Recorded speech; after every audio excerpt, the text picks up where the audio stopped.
पण त्या सगळ्या सोहळ्यामध्ये एक कोणतरी निर्बुद्धच बोलायला पाहिजे, कारण अशी माणसं निर्बुद्धच्या शिवाय मला दुसरा शब्द सुचत नाही.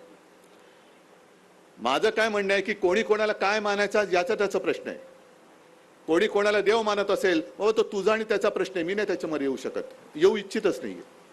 पण जर कोणी मोदींना देव मानत असतील माना, माझं काही म्हणणं नाही, पण तुम्ही त्यांची तुलना आमच्या दैवताबद्दल करू नका.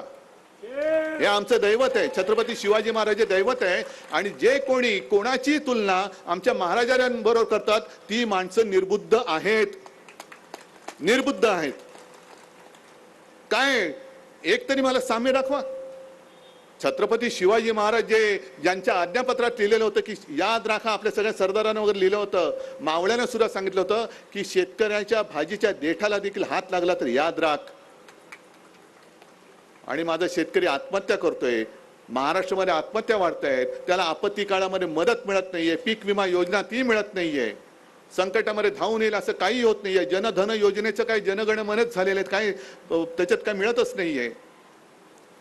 आणि ज्या छत्रपती शिवाजी महाराजांनी कोणी असेल, मग तो रांजाचा पाटील असेल, आणखीन कोणी असेल, ज्यांनी महिलांची विटंबना केली त्याला कठोर शासन, त्याचे हातपाय तोडून त्यांनी शासन केलेलं आहे. हे छत्रपती शिवाजी महाराज, म्हणून आम्ही म्हणतो ती शिवशाही.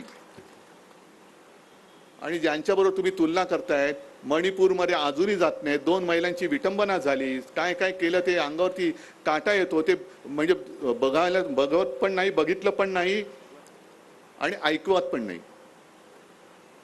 पण एवढं होऊन सुद्धा जी व्यक्ती त्याच्याबद्दल काही बोलायला तयार नाही, तिकडे जायला तयार नाही, ती महाराजांच्या बरोबरची होऊ शकते. आणि मग मी म्हणतो ते पुन्हा सांगतो की जे कोणी कोणाची तुलना महाराजांबरोबर बोलत असतील ते कोणी असले तरी निर्बुद्ध आहेत, बिंडोक आहेत, बिंडोक आहेत, कोणी असतील ते. हा कोणता न्याय आहे?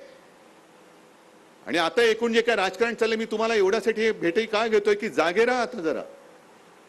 हा सगळा जादूचा प्रयोग, जादूगार येतील, जादूगार टोपी तुम्हाला घालतील, कबूतर उडवून टाकतील आणि पुन्हा दिल्लीत बसल्यानंतर लाथा आम्हाला. मी नाशिकच्या सभेमध्ये जे बोललो, आज आपण काँग्रेस सोबत गेलो, आहेत ना काँग्रेसचे सोबत आहेत, माझे राष्ट्रवादीचे आहेत, अगदी शेका पक्षाचे सुद्धा जयंतराव, तर आमचे कौटुंबिक संबंध आहेत.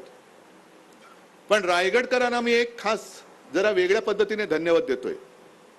गीते साहेब गेल्या वेळेला आपल्याला दुर्दैवाने पराभव झाला, तरी का धन्यवाद देतोय? कारण त्यावेळेला सुद्धा रायगड मोदी लाटेत वाहून नव्हता गेला, विरोधात मतदान केलं होतं. आता रायगडमधून जो निवडून आला तो मोदी लाटेत वाहून गेला, पण माझा रायगड तसाच आहे.